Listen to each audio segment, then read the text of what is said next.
Hi there. This is Anik from Do Re Mi Bracelets, etc., where we upcycle musical instrument strings and pieces to make beautiful jewelry such as this ring I'm wearing and these bracelets. Now, if you live in the Ottawa area, you're probably aware that this weekend is the Pride Parade. And I am a parent ally. That means that I have children who are part of the LGBTQ 2S plus community. And as such, this is really something that's important to me to support and be a part of, to continue to work for inclusivity and awareness. So as such, I am going to be making a beautiful Pride bracelet. I'm going to be making a few that I'm going to be wearing and distributing throughout the parade. So if you have ever seen the Pride flag, you'll see that oftentimes it has 6 colors, the simpler version. There are actually several Pride flags depending on the different members of the Pride community, but the general one often has 6 colors. So red, orange, yellow, green, blue, and purple, so the colors of the rainbow. There are also the newer or more modern version of the Pride flag also has black and brown, as well as blue, pink, and white.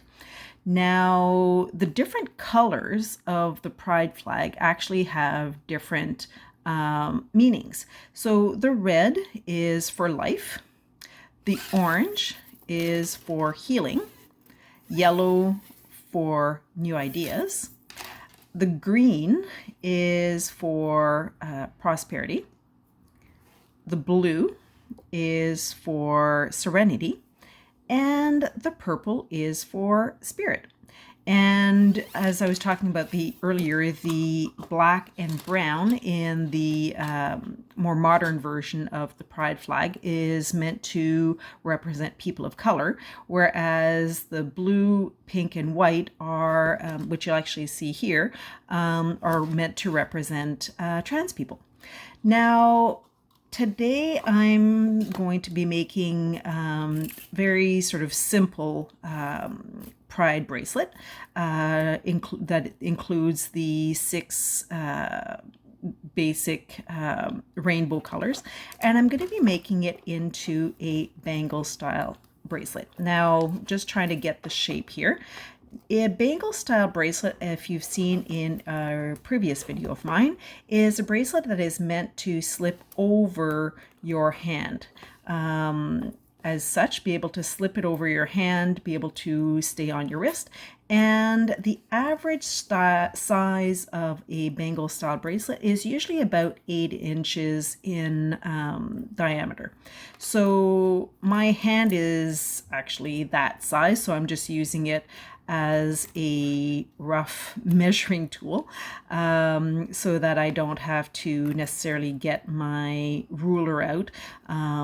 Because this isn't if this was a custom creation, I would take the time to make a more official and proper measurement. But since this is something that I'm doing more spontaneously, even if it's not exactly 8 inches, if I know that I can slip my hand in it, it's got the right measurement, and so I'm just going to leave it be as such. So I've got my beads here on my bracelet, and now it's just a question of tying it together. So I'm just making sure that I've got this wrapped tightly enough. I really like it when it's wound fairly tightly so that it has as many of these swirls as possible. And then I'm going to slip this down just a bit so that I have room to tie it off. Now I'm going to be using a little bit of a thicker wire gauge to be able to tie this together. I know that some people will use soldering or other types of methods. I personally like the look and feel of just using a simple wire to be able to bring this all together. So I'm just going to take my set of pliers here, and I want to make sure that I've got the beads, the beads over on the top of the bracelet so that they're not sort of falling underneath. And so I'm just carrying over this piece across so that when I'm tying it off, the beads are not going to be on the underside of the bracelet, but rather on the top of the bracelet. So bringing this here, then it's just a matter of tying or sort of holding down the wire, and then making sure that I've got this tightly wound, and I want to make sure that it's really nice and snug against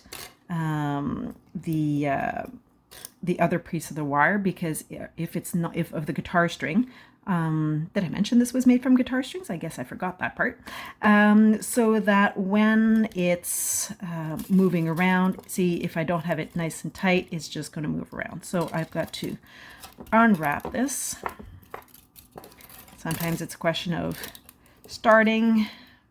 false starts and stops, and just making sure I've got this pulled nice and tight so that it's not going anywhere and coming undone. I always pride myself on making things that are sturdy, that are well made, a refined take on reclaimed, as I say.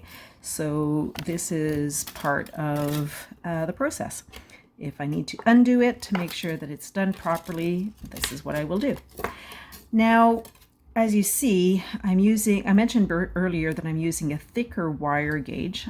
It's the gauge of the wire is almost the same thickness as the guitar string itself. And that's going to be particularly important in this part here, where I'm going to be snipping off.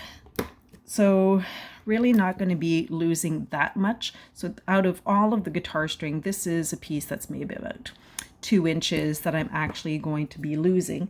When we think of all of the strings that end up in landfills and how much waste there is and how many memories are being thrown away, that's about the only piece of that entire string that is going to be wasted.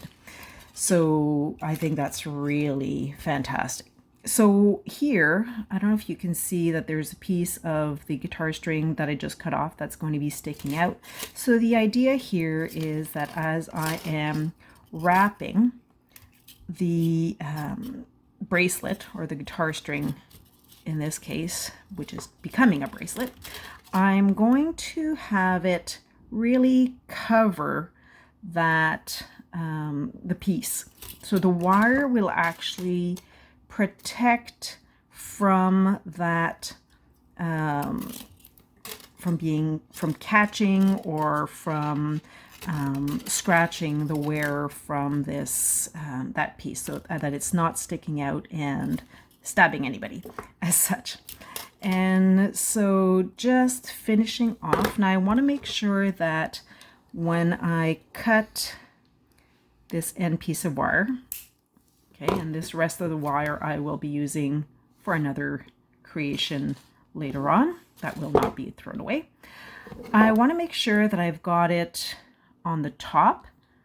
Again, I don't know if you can see it here. I'll just throw it on an angle that you can see. The wire is sort of still sticking out here, and so I want to make sure that it's on the top as I finish it off, because if it were to be on the bottom and it did become loose a little bit, there's a chance of it scratching. So I want to make sure that it's on the top so that it's not catching the person, and that it's tucked into and under itself, so that there's no way that it's going to hurt anybody. And then it's a matter of tightening this and making sure that it's as firm and solid as possible. Always making sure, sort of running my finger on that to make sure that it's not catching on anything. And then finishing off with the first end of the guitar string, or sorry, of the wire, so that it's not, sorry if you're hearing some weird noises and some scratching, it's just my dog that was lying beside me, my puppy dog Coda, who was lying beside me and who decided to wake up and make some noise during this video. And that's her shaking off again. Hey, Coda. Gotta love some interactive, live action, real life parts of life. So, as you can see here, her puppy dog, Claus. I think yesterday was International Dog Day or something like that. Somebody mentioned to me. So many days out there. And so I am just finishing off this piece here. Again, making sure that it is tucked in, making sure that the wire is as firm as possible and that there's no way that it's going to catch anything, or whether it's skin or even a piece of clothing. I want to make sure that it's not going to, you know, if somebody was wearing something that had a looser thread on it, to make sure that it's not going to catch anything, making sure that it's just, there's no way it's going to go anywhere. And again, doing that rub test, making sure that it's nice and tight and solid. And then just move these tools out of the way. So you can see we have a lovely guitar string Pride bracelet, bangle style bracelet. And this is it. So I'm going to be making a few of these. I already do have some of these Pride bracelets available on my website, doremibracelets.ca. I have these ones in a bangle style. I also have them in a clasp style. So clasp style being the ones that you tie off. So I do have them in both styles.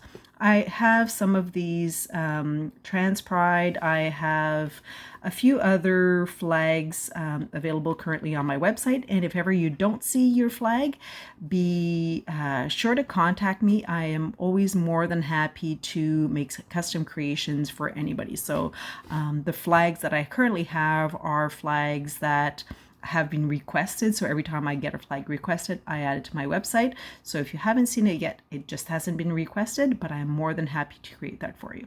So that's it for today. And if you like this video, don't forget to like, share, and subscribe. And until then, stay tuned for my next videos. Bye now.